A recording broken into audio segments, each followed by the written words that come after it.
주신 주님 참 고맙습니다.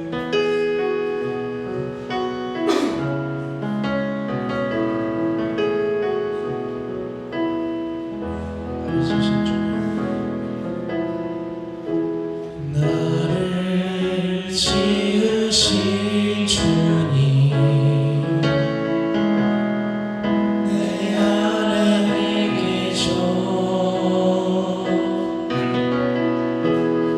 처음부터 내 삶은 그의 손에 있었죠.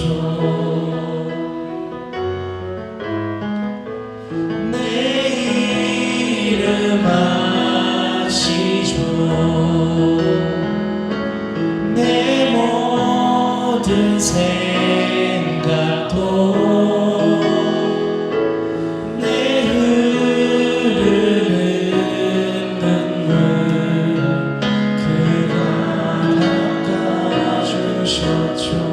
나를 지으신 주님, 나를 지으신 주님, 내 안에 계셔.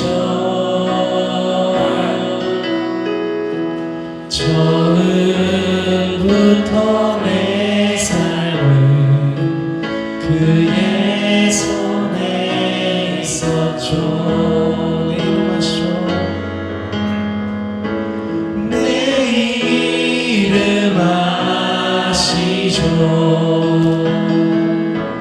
내 모든 생각도 내 흐르는 눈물 그가 닦아주셨죠. 그는 내 아버지, 그는 내 아버지, 그의 소유. 내가 어딜 가든지 날 떠나지 않죠. 내 이름 아시죠. 내 모든 생각도 아바라 부를 때 그가 들으시죠. 내 이름 아시죠. 내 이름 아시죠. 내 모든 생각도 아바라 부를 때 그가 들으시죠.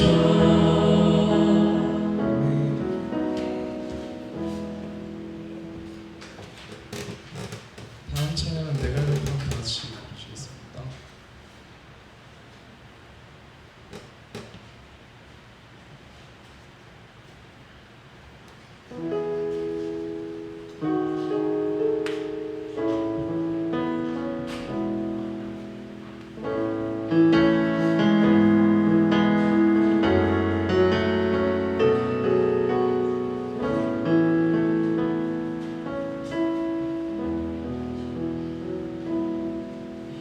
내 갈급함 어느 것으로 채울 수 없네. 내 갈급함 상한 나의 심령에.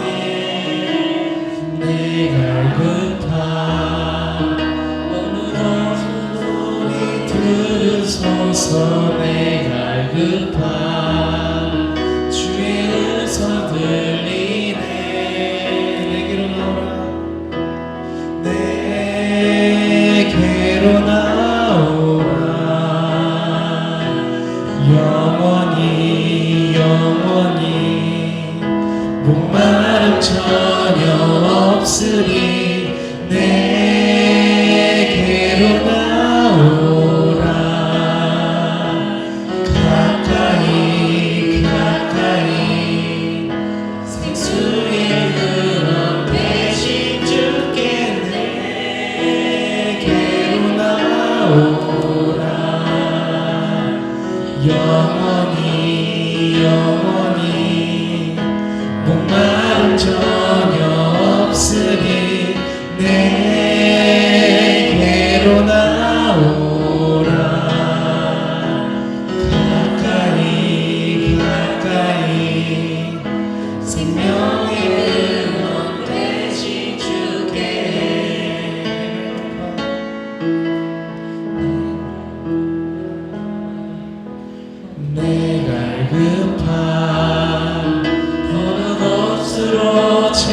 볼 수 없네. 내 갈급한 상한 나의 심령에 내 갈급한 부르짖는 소리 들으소서. 내 갈급한 주의 음성 들리네.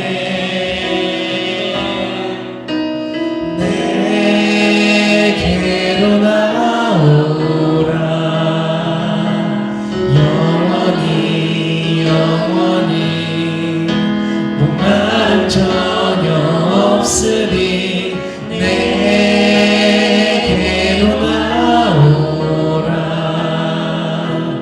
가까이 가까이 생수의 근원 대신 주께 내게로 나오라.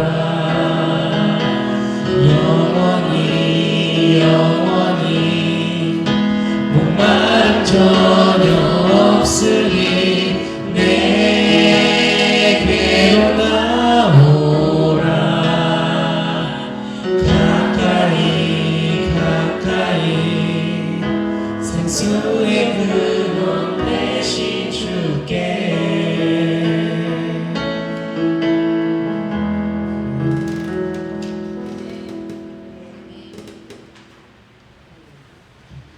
다같이 하느님은 너를 지키시는 자 찬양하시겠습니다.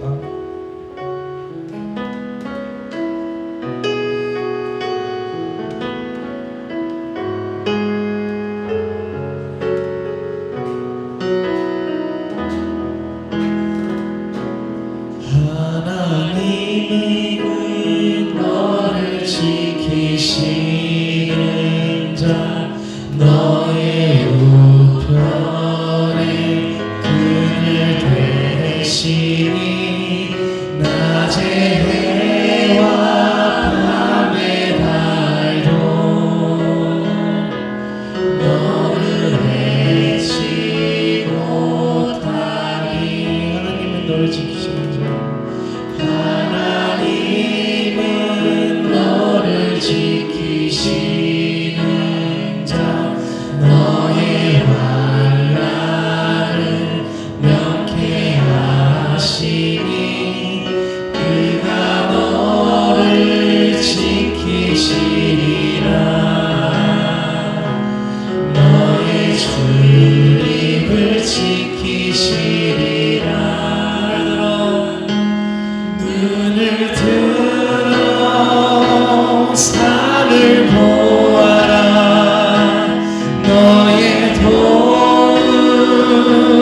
어디서 오나.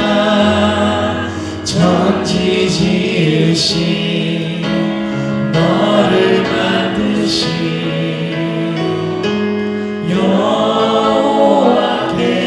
여호와께로다.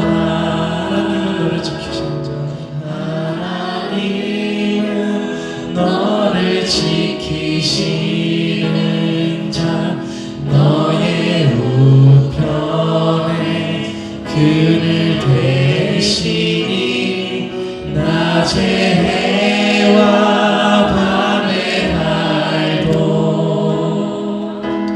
너를 해치 못하니. 하나님은 너를 지키시는 자 너의 환난을 명쾌하시니 그가 너를 지키시리라.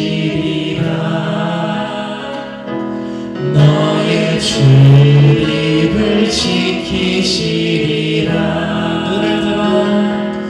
눈을 들어 산을 보아라. 너의 도움 어디서 오나. 천지 지으신 너를 만드신 여호와께로다.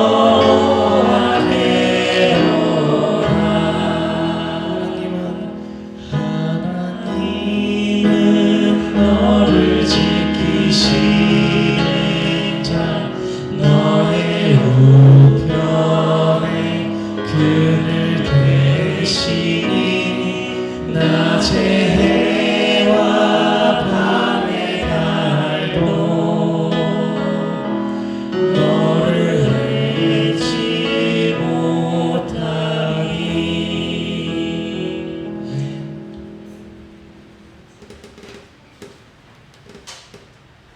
마지막으로 아바 아버지 다 같이 찬양드리겠습니다.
나를 위해 하시네. 내 영혼 새롭게 세우시네.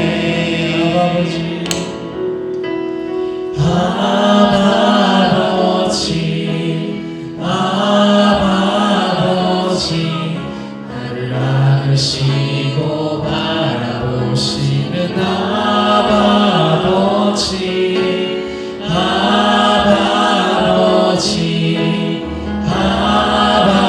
아버지, 나를 도우시고 힘주시는 아버지. 주는 내 맘을 고치시고 볼 수 없는 상처 만지시네. 나를 아시고 나를 위해 하시네. 내 영혼 새롭게 세우시네. 주는 내 맘을 고치시고 주는 내 맘을 고치시고 볼 수 없는 상처 만지시네. 나를 아시고 나를 이해하시네. 내 영혼 새롭게 세우시네. 우리 함께 기도하겠습니다.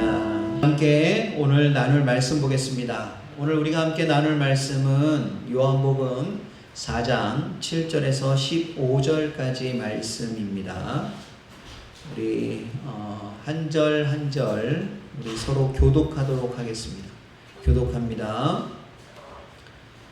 사마리아 여자 한 사람이 물을 기르러 왔음에 예수께서 물을 좀 달라 하시니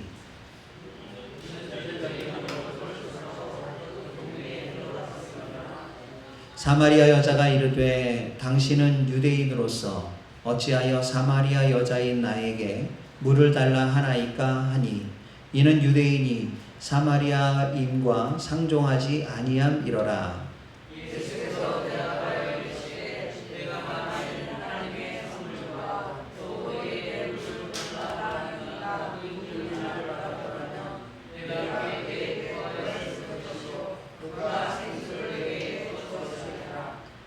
여자가 이르되 주여 물 기를 그릇도 없고 이 우물은 깊은데 어디서 당신이 그 생수를 얻게 싸움나이까.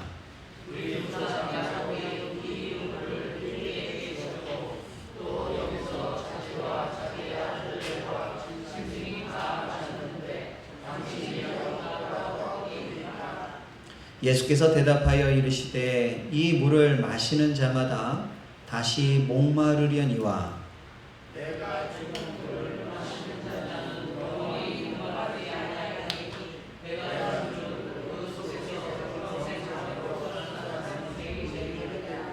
다 같이 읽습니다. 여자가 이르되 주여 그런 물을 내게 주사 목마르지도 않고 또 여기 물 기르러 오지도 않게 하옵소서. 아멘. 자, 오늘 말씀의 제목은 생수를 마셔라 라는 말씀의 제목으로 우리 함께 은혜를 나누기 원합니다. 우리 잠깐 기도하겠습니다. 연일 뜨거운 날씨가 계속되고 있습니다. 하나님께서 우리를 지켜주지 아니하시면 우리의 건강도 지킬 수 없는 그러한 시기입니다. 하나님께서 저희를 지켜보호하여 주셔서 우리를 강건하게 하여 주시고 또한 이렇게 예배에 나올 수 있도록 은혜 주심에 감사를 드립니다. 하나님, 이 시간 저희들이 하나님의 말씀을 통하여 은혜 받기를 원합니다. 하나님 역사하여 주셔서 우리로 하여금 깨닫게 하여 주시고 알게 하여 주시옵소서. 또한 결단하고 주의 말씀에 순종함으로 나아가는 우리 모두가 될 수 있도록 은혜 내려 주시옵소서. 인간의 말 땅에 떨어지게 하여 주시고 오직 하나님의 말씀만 드러나게 하여 주시옵소서. 감사를 드리며 예수님의 이름으로 기도하옵나이다. 아멘. 할렐루야. 주님의 크신 은혜가 여러분의 삶 가운데 가득하시기를 축원합니다. 네? 온도가 지금 안 올라가요.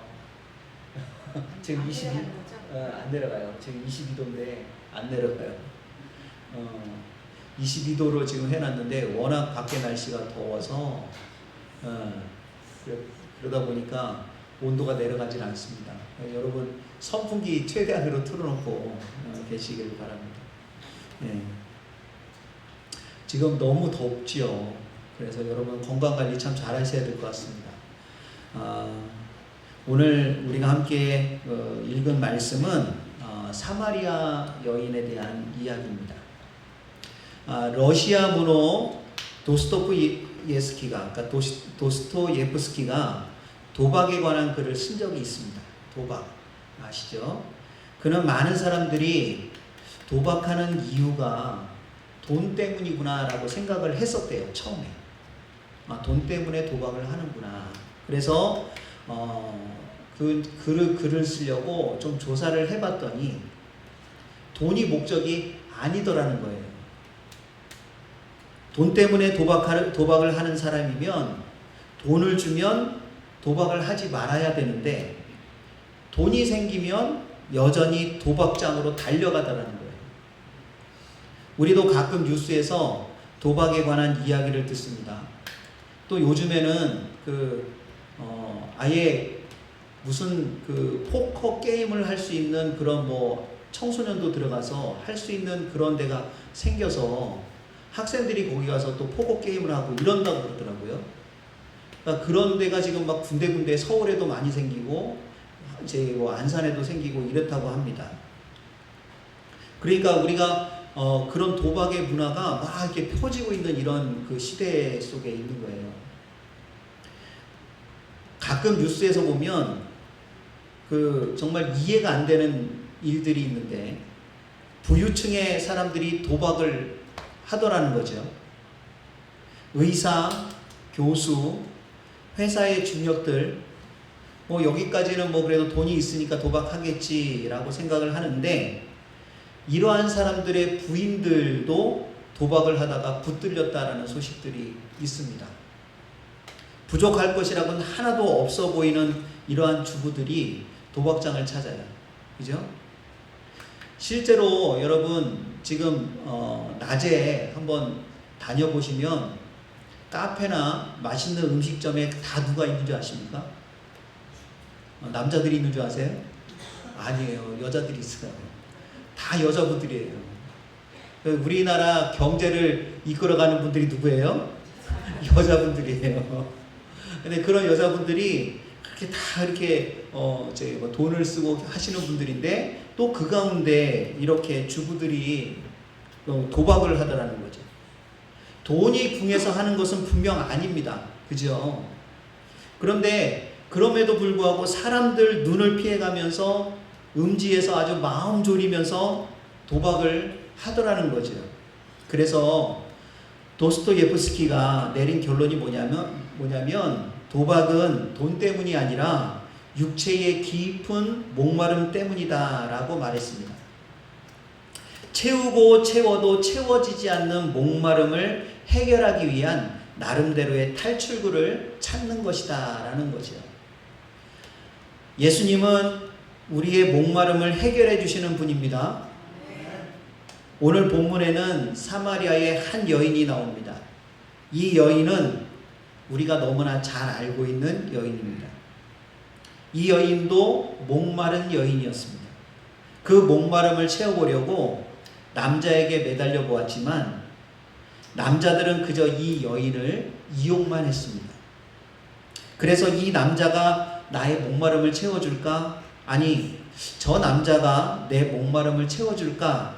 이렇게 거쳐간 남자만 4명입니다. 지금 자신과 살고 있는 남자도 언제 떠나버릴지 모르는 사람이라 이 남편이라 부를 수도 없어요. 이러한 이 여인의 삶은 사람들에게 비난의 대상이고 경멸의 대상이었습니다. 마을 사람들은 이 여인을 볼 때마다 뒤에서 수근수근거렸고요. 어느 날에는 남편을 빼앗긴 여인이 흥분해서 찾아와 대판 서로 머리를 잡고 싸우는 일도 있었습니다. 이런 날이면 이웃 사람들은 뜯어 말리지 않고 싸움 구경을 하곤 했습니다. 이 여인이 이러한 이유로 사람들과 함께 어울려 살아가는 것이 참 어려운 여인이었습니다. 그래서 이 여인은 사람들이 잘 다니지 않는 한낮에 우물가에 가서 물을 떠왔습니다. 사마리아 사람들은 전통적으로 저녁 때에 물을 기르러 갑니다. 그런데 이 여인은 한낮에 오는 거예요. 그 이유가 뭐예요? 사람들이 왕래를 잘 안 하기 때문에 그 시간에 와서 물을 깃는 겁니다. 물을 기르러 우물을 찾은 여인은 우물가에 앉아있는 유대인 남성을 보았습니다. 보통 유대인들은 사마리아 사람들을 부정한 사람으로 취급을 합니다. 그래서 동물의 시체를 부정한 것으로 취급해서 만지면 안 돼요. 근데 그거와 똑같이 사마리아 사람들을 부정한 것으로 취급을 합니다. 그러므로 이 여인은 우물가에 앉아있는 낯선 유대인을 무시하려고 했습니다. 그런데 그 유대인이 자기에게 말을 걸어오는 거예요. 내게 물을 좀 주시오 라고요. 예수님의 물을 달라는 요청은 오히려 이 가련한 여인에게 주고 싶은 것이 있으셨기 때문이었습니다. 예수님은 잃어버린 자들에 대해서 관심이 참 많으셨어요.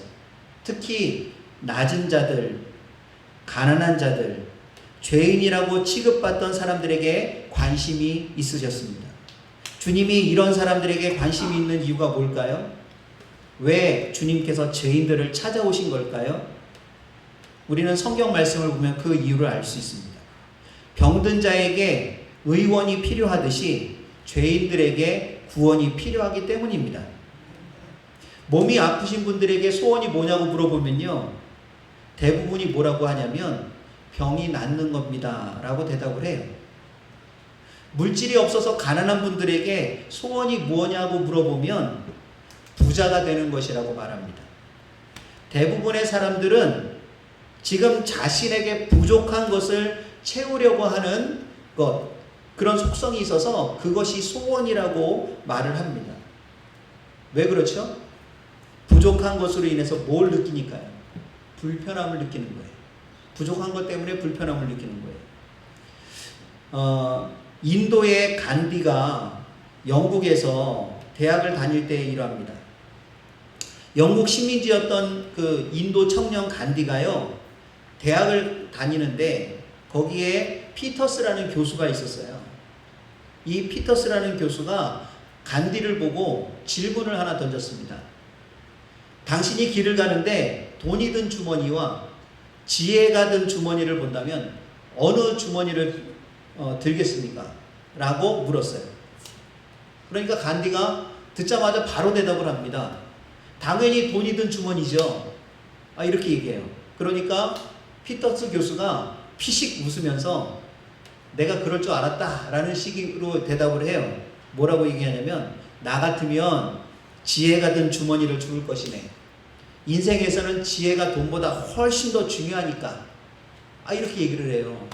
그러니까 간디가 한마디 더 합니다. 뭐라고 얘기하냐면, 각자가 부족한 것을 택하는 것이니까요. 이렇게 얘기를 하는 거예요. 무슨 얘기인지 아시죠? 간디를 무시하던 교수가 이 말을 듣고는 이렇게 한 방 먹은 거예요.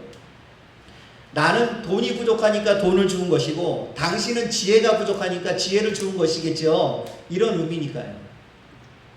인간은 자신이 부족한 것을 소망하고 추구합니다. 하지만 예수님은 사람들에게 보다 더 근본적인 것, 근원적인 것을 해결해 주시기 위해서 이 땅에 오셨습니다. 그래서 질병을 고치는 것, 귀신을 내쫓는 것, 육신의 부족함을 채우는 것보다 더 근원적인 것, 그게 바로 뭡니까? 하나님과의 단절을 해결해 주시기 위해서 오신 거라는 거예요. 이어령 박사가요, 자서전 간증책에 그런 이야기를 합니다. 자신은 평생을 운물을 파는 사람이다 라고 얘기를 해요. 평생을 운물을 파는 사람이에요. 그러니까 그 얘기가 뭐냐면, 자신은 무언가에 대한 갈증이 늘 있었다는 거예요. 그래서 그 목마름을 좀 해결해 보려고 했었다는 거죠. 그러면서 그 글에 보면 이런 글이 있어요. 명예를 달라고 글을 썼더니 명예가 생겼고, 돈을 벌려고 애쓰니까 돈이 생겼다. 또 병 때문에 병원에 다니니까 병이 나았다. 어느 날 너무나 외로워서 극장에 가서 영화를 보고 좋아하는 글을 봐도 채워지지 않는 혼자라는 절대 고독에 괴로웠다. 그런데 어느 순간 그 갈증이 바로 진리에 대한 갈증이요, 창조주에 대한 목마름임을 깨닫게 되었다. 이렇게 글을 썼습니다. 그는 일생 동안 수많은 운물을 파며 광야를 통과한 후에야 영원히 목마르지 않을 샘물인 예수님을 만난 거예요. 부귀 영화 공명을 다 체험해도 채워지지 않는 목마름이 신앙을 통해서 채워지게 된 거예요. 중국의 워치만 리라는 목사님이 병이 들었어요. 그래서 이분이 기도를 했습니다. 하나님, 제 병을 좀 고쳐주세요.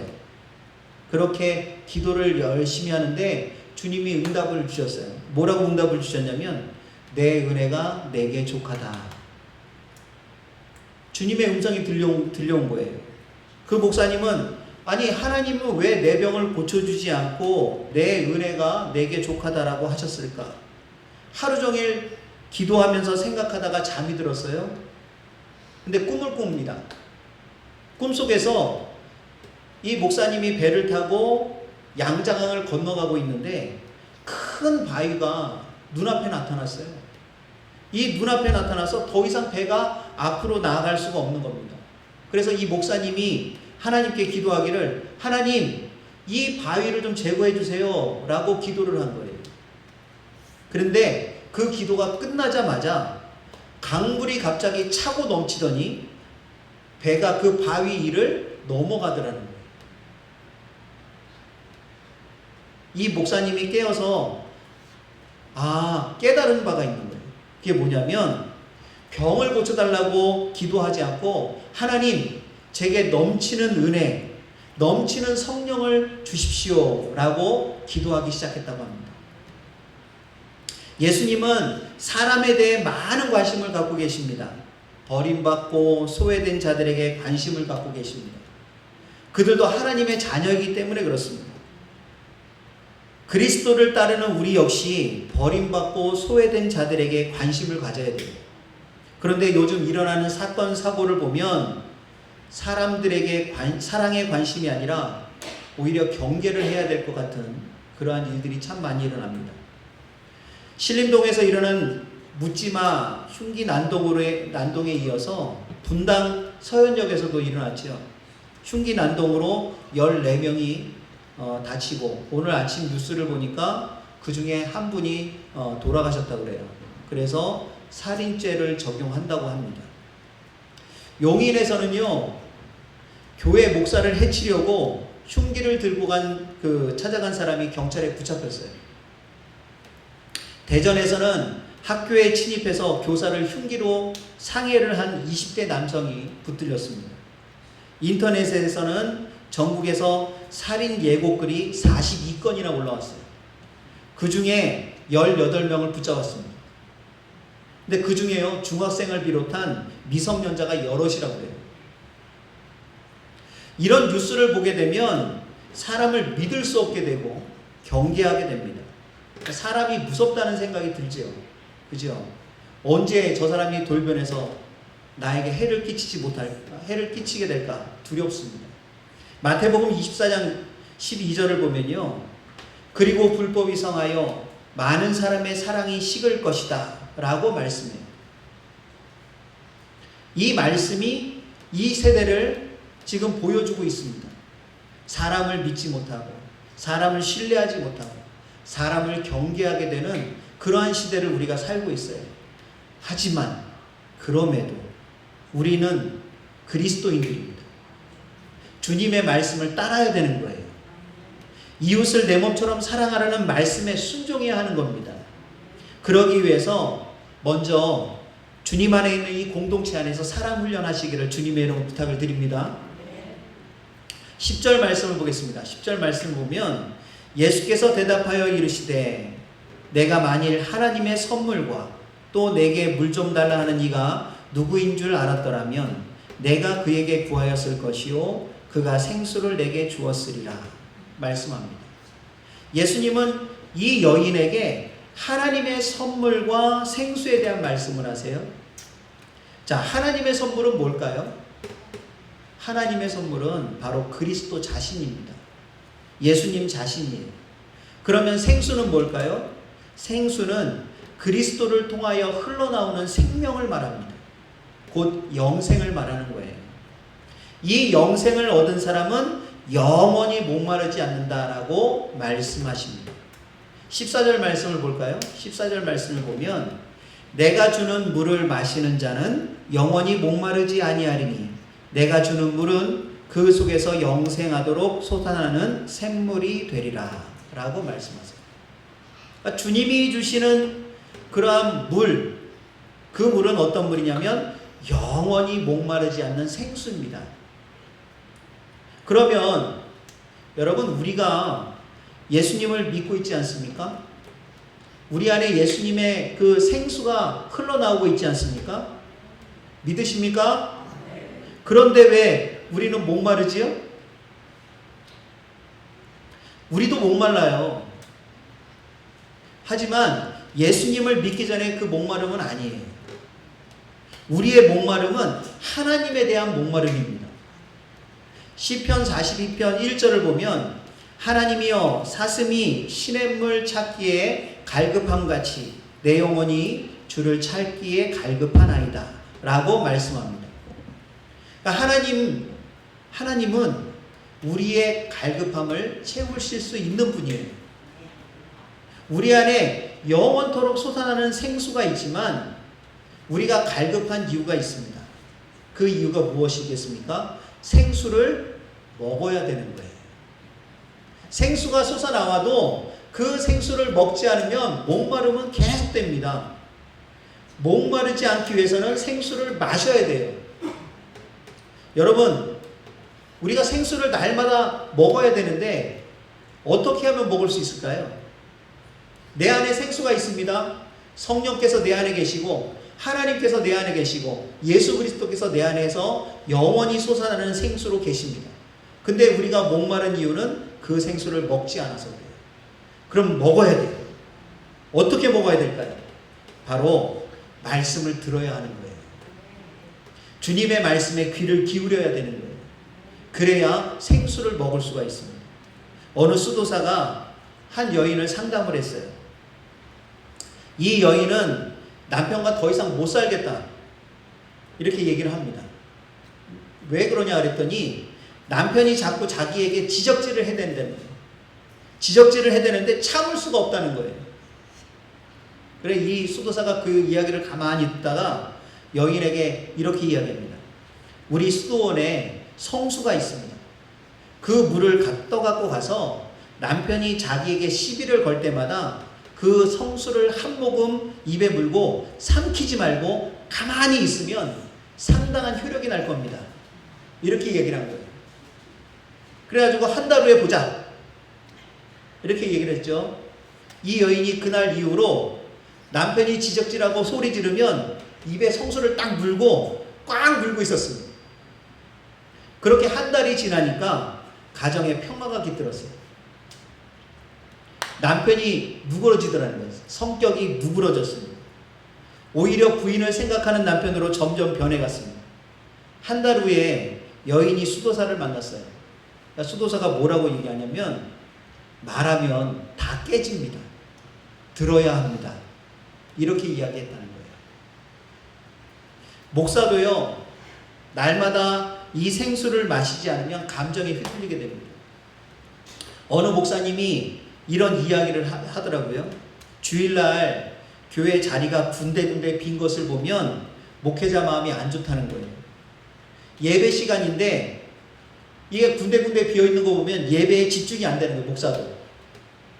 교인들이 안 와서 빈자리가 많이 생긴 거 보면서 막 괜히 막 짜증이 난다는 거예요. 그래서 주일날 예배 드리러 온 성도들한테 안 온 성도들한테 내할 짜증을 낸다는 거예요. 그러니까 예배 드리러 와가지고 목사님 짜증 소리 들으면 성도들 얼마나 황당하겠어요. 그렇지 않아요? 나중에 이 목사님이 내가 생수를 입에 머물고 있어야 되는데 내가 그것을 못했구나. 내가 괜히 예배 드리겠다고 온 성도들한테 괜히 짜증 부렸구나. 미안하다. 이런 생각이 이제 든 거죠. 반성을 많이 했다고 합니다. 왜 이런 일들이 생길까요? 교인 숫자 때문에 그렇습니다. 교인 숫자. 목사를 제일 타락하게 만드는 게 뭔지 아십니까? 교회 부흥이에요. 교회 부흥. 그러니까 성도들이 한 영혼으로 안 보이고 숫자로 보이는 거예요. 오늘은 몇 명 왔나? 목사님이 앞에 가가지고 숫자 세고 있는 거예요. 이렇게. 숫자 세고 있는 거예요. 그게 부흥에 대한 열망, 갈망. 하나님보다 그게 더 앞서면 그거 우상입니다. 목사도 똑같아요. 목사도 날마다 주님의 생수 마셔야 되는 겁니다. 우리 안에 생수의 근원 되시는 주님이 계세요. 오늘 말씀처럼 영원히 솟아나는 샘물이 우리 안에 있습니다. 그 생수를 마시기를 바랍니다. 여러분 일주일에 한 번 와서 하나님 말씀 듣는 것, 일주일에 한 번 물 먹는 거예요. 여러분 매일매일 물 먹지 않고 일주일에 딱 한 번 물 먹는다고 생각해 보세요. 얼마나 힘들어요, 여러분의 몸이. 그렇지 않습니까? 매일매일 생수를 먹어야죠. 매일매일 말씀을 들어야죠. 주님께서 무엇이라고 하는지 성경 말씀을 들어야 되는 겁니다.